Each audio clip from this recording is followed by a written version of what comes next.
Hello, people at work. I don't like to go at my work, but I'm never at my place of work for like more than like 4 hours at a time. It's not good to hold it, that is true. Gym toilets stink anyway. Gym toilets are just no bueno.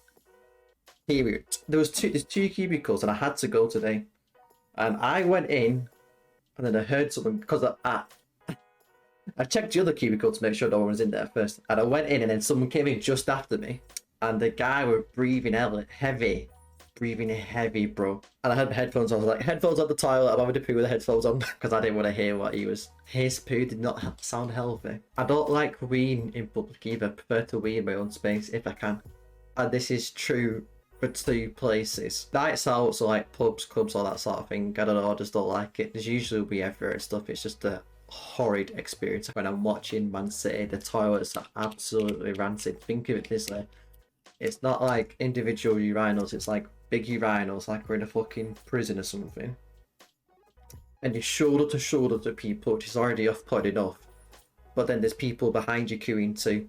So there's men in 3 directions, up close and personal, and I don't like it. Could be bursting to go, but it just won't come out. It doesn't matter how hard I try. It doesn't matter what I think of, whether it's a waterfall or a stream or anything like that.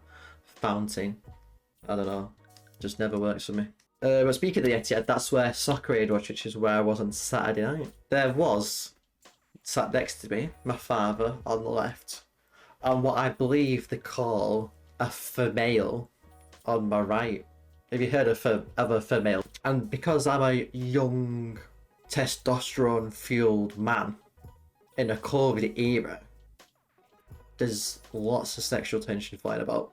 So in my head, I was thinking, what would be the best way to make a move? You know? And at the start of the soccer aid, there's a nice little show, like fireworks, presentation, that sort of thing. And she was taking a video of it. So I was thinking of saying something like, that's a good video, why don't you send it me? And I thought, you know what? Short, sweet, concise, straight to the point. And I feel like that'd have been one that would have caught her off guard. And you settled for a wet willy. Yeah, I'm one of them. That's exactly it, yeah. But I just chose against it because I thought, you know, it's not a time and place, and it's not because I bottled it, okay? That's not the reason. Stop saying that's the reason. It's not the reason. When I was at Soccer Aid, I had a meal deal. Have you ever had a meal deal that cost a tenner? 10 fucking pounds. I know you're from down south, Chris, so it might be different there, but from up here, meal deals max out like £5. So one that costs a tenner is ridiculous. Got a chicken body pie, chips, drink, and a little chocky bar. But one thing that wouldn't have helped my cause in attracting the opposite sex would have been that I had the chicken body pie and it went through the digestive system quicker than normal. I was feeling a bit gassy. I had to sit there, take in the environment, learn in the situation, and know how to take advantage. You have to devise a plan, and that plan was to fart when the opportunity struck. So first of all, I had to do it in my dad's direction, of course. Get it as far away from me as possible. Far away from her as possible. And then second of all, to do it when there's people cheering so no one can hear it. You've got to be tactical about these things. But whilst I was eating my pie, my dad was like, it's a perfect time for a picture, this.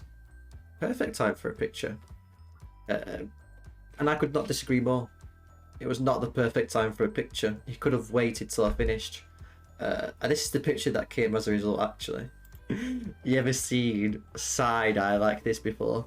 So much side to the eyes, like blocking by my glasses frame. One thing I didn't appreciate, alongside my dad taking a picture of me whilst I'm mid-scran, was people cheering Rooney. Rooney was there. I was disgusted by the amount of family, children chanting Rooney's name at the middle of the Etihad. Made me feel ill. My dad said to me, watch Scholes is fantastic at passing. Like, I've not fucking watched Paul Scholes play football before. He was by far the best player on the pitch that night, alongside Jamie Carragher, we'll say. But overall, there was 2 things I want to take away. And I know this has been a fun talk. I know it's been a bit tongue-in-cheek, a bit of a laugh at that, but if there's something you take away from this, it is this. Now listen up close. First of all, we should value intent more than the execution.